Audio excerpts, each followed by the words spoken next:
Angie has made it easier than ever to connect with skilled professionals to get all your jobs done well. If you own a home, you know how much work it can take, whether it's everyday maintenance and repairs or making dream projects a reality.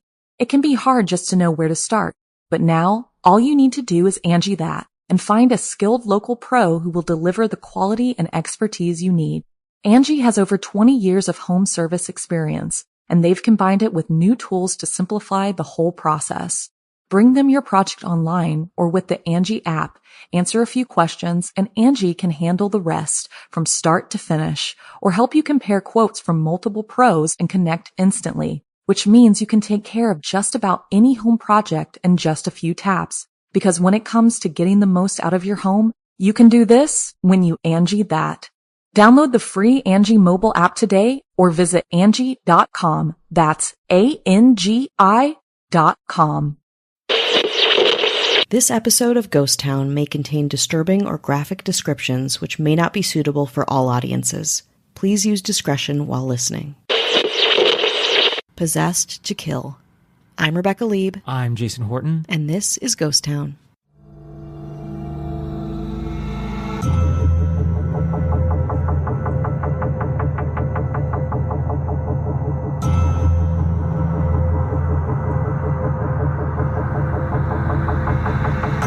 The 1973 film The Exorcist shocked audiences worldwide.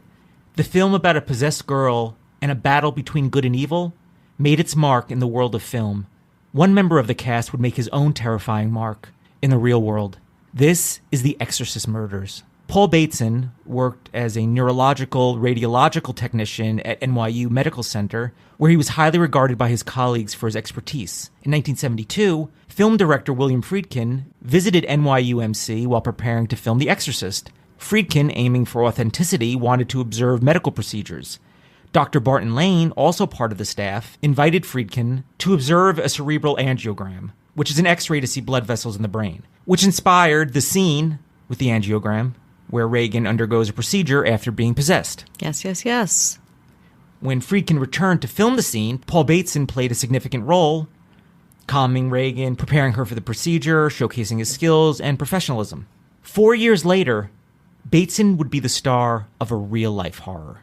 Paul Bateson, a gay man living in Borough Park, Brooklyn, commuted to Manhattan for work and liked to explore the S&M and leather subcultures of Greenwich Village. However, he struggled with alcoholism, consuming at least a quart of vodka daily, which led to frequent job changes. Also, probably very tough to be a gay person anywhere.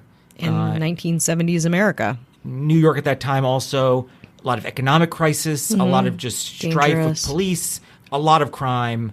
You talk about the Welcome to Fear City pamphlets that were going around. That's another episode. It's another interesting thing. So it's tough to be a person in America. It's tough to be a person in New York City. It's very tough to be a gay person in New York City. Absolutely. After working on The Exorcist in 1973, Bateson was dismissed from his hospital job and took odd jobs such as cashiering at a porn theater and cleaning apartments. In September 1977, 4 years after his work on The Exorcist, Addison Verrill, a former Variety reporter and a member of the gay community, was found beaten and stabbed to death in his Greenwich Village apartment. Wow.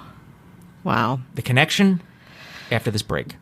Angie has made it easier than ever to connect with skilled professionals to get all your jobs done well. If you own a home, you know how much work it can take, whether it's everyday maintenance and repairs or making dream projects a reality. It can be hard just to know where to start, but now all you need to do is Angie that and find a skilled local pro who will deliver the quality and expertise you need. Angie has over 20 years of home service experience, and they've combined it with new tools to simplify the whole process. Bring them your project online or with the Angie app, answer a few questions, and Angie can handle the rest from start to finish, or help you compare quotes from multiple pros and connect instantly, which means you can take care of just about any home project in just a few taps. Because when it comes to getting the most out of your home, you can do this when you Angie that. Download the free Angie mobile app today or visit Angie.com. That's ANGI.com. On September 14th, 1977, Addison Verrill, a film reporter for Variety, was discovered dead in his apartment. He'd been brutally beaten and stabbed, yet there were no signs of forced entry. Verrill frequented gay clubs in Greenwich Village, and witnesses reported seeing him at a leather bar at 6 a.m. on the day of his murder. 8 days after Verrill's death, his friend and fellow reporter Arthur Bell received a chilling phone call at his home. Bell was also a gay rights activist and also frequently would call out the city as like nobody's taking crime against homosexuals seriously. A lot of crime wasn't probably getting the seriousness that it deserved. But this is specifically. This specifically. Yeah.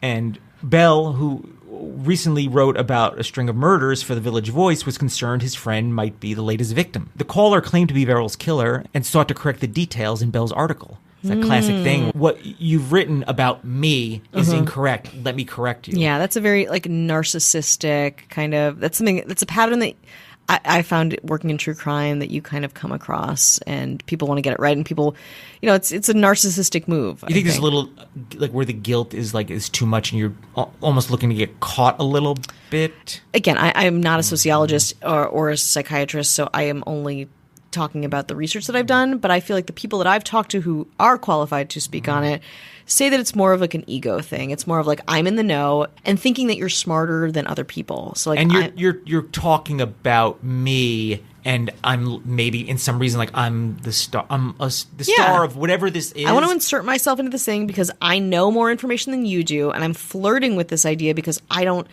think highly of you that you are going to find me. So I want to get that high off of like this cat and mouse kind of interaction.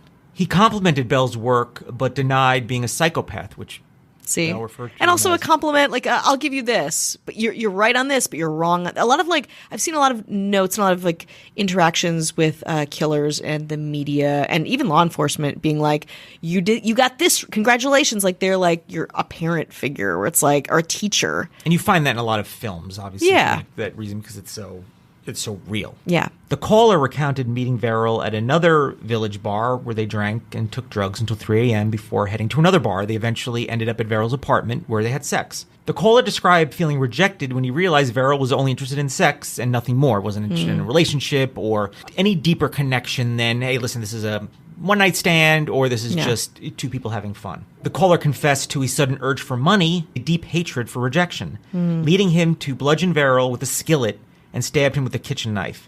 After the murder, he stole Verrill's passport, $57 in cash, credit cards, and clothes, using the money to buy more alcohol and drink heavily throughout the day. After this disturbing call, Bell contacted the police, providing them with details that had not been made public. Later that night, Bell received another call from someone claiming to be Mitch, who revealed the killer's name as Paul Bateson. Mitch and Bateson had met at St. Vincent's Hospital during detox for alcoholism months earlier, and Bateson had previously confessed to Mitch about killing Verrill. Wow.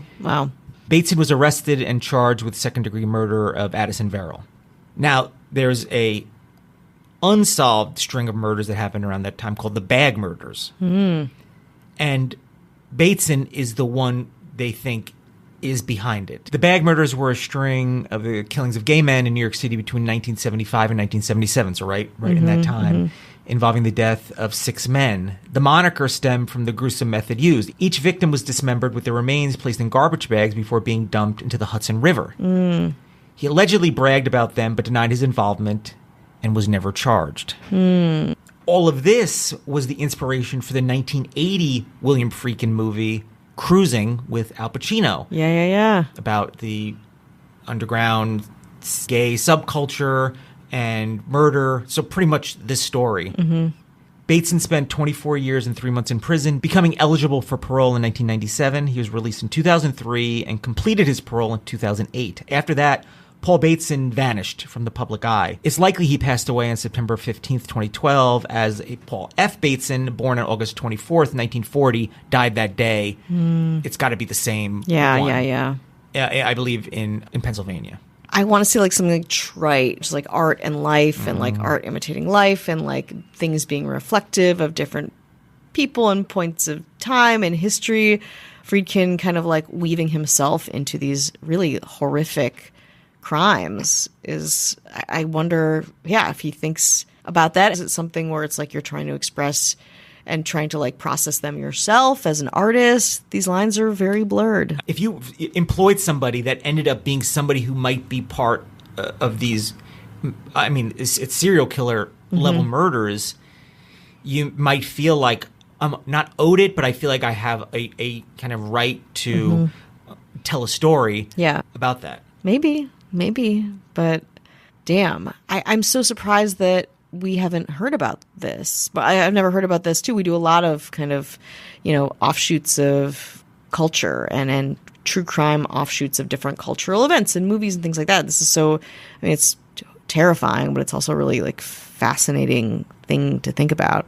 It's interesting. You watch The Exorcist and it's like, this is the scariest movie, but there's somebody on the screen that you don't remember. You don't track that person. And they go on who knows when he was working, like what was going on maybe in his mind that it would lead to something horrific in real life.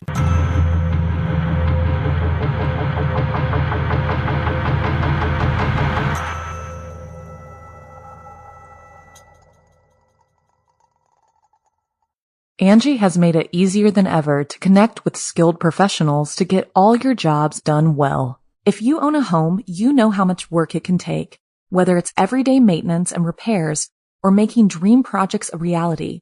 It can be hard just to know where to start, but now all you need to do is Angie that and find a skilled local pro who will deliver the quality and expertise you need. Angie has over 20 years of home service experience, and they've combined it with new tools to simplify the whole process. Bring them your project online or with the Angie app, answer a few questions, and Angie can handle the rest from start to finish, or help you compare quotes from multiple pros and connect instantly, which means you can take care of just about any home project in just a few taps. Because when it comes to getting the most out of your home, you can do this when you Angie that. Download the free Angie mobile app today or visit Angie.com. That's ANGI.com.